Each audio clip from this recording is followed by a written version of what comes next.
అల్లూరి జిల్లా రాజవొమ్మంగిలో మేడే వేడుకలు ఘనంగా జరిగాయి. గిరిజన సంఘం రాష్ట్ర అధ్యక్షులు లోతా రామారావు ఆధ్వర్యంలో జరిగిన వేడుకల్లో పలు సంఘాల నేతలు పాల్గొన్నారు. కార్మికుల హక్కుల కోసం పోరాటం చేయాల్సిన సమయం వచ్చిందని నేతలు అన్నారు. మేడే ప్రపంచ కార్మికుల దినోత్సవం. ప్రపంచంలో కార్మికుల పోరాట త్యాగాలతో పుట్టినటువంటి మేడే ఈరోజు ఈ మేడే ప్రపంచవ్యాప్తంగా ఒక పండగ వాతావరణంతో ఎక్కడైనా వాడవాడల మేడే కార్యక్రమం జరుగుద్ది.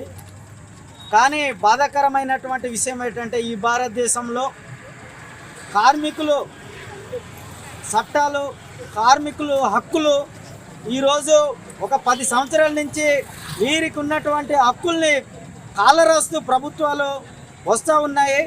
ఏదైతే వీళ్ళకు ఉన్నటువంటి కార్మికులకు ఉన్నటువంటి చట్టాలని లేబర్ కోడ్లుగా మార్చి ఈరోజు కొత్త హక్కుల్ని కాలరాస్తూ ఉంది. అలాగే 8 గంటల పని దినాన్ని కూడా ఈరోజు 12 గంటల పని దినంగా ఈరోజు కేంద్ర రాష్ట్ర ప్రభుత్వాలు అమల్లోకి తీసుకువస్తూ ఉన్నాయి. పరిజ్ఞానంలో శ్రమను తగ్గించాల్సినటువంటి ప్రభుత్వాలు ఈరోజు శ్రమను పెంచే విధంగా ఉన్నాయంటే ఈ దేశ అభివృద్ధి ఎటువైపు పోతుందో ఒకసారి మనం ఆలోచించాలి.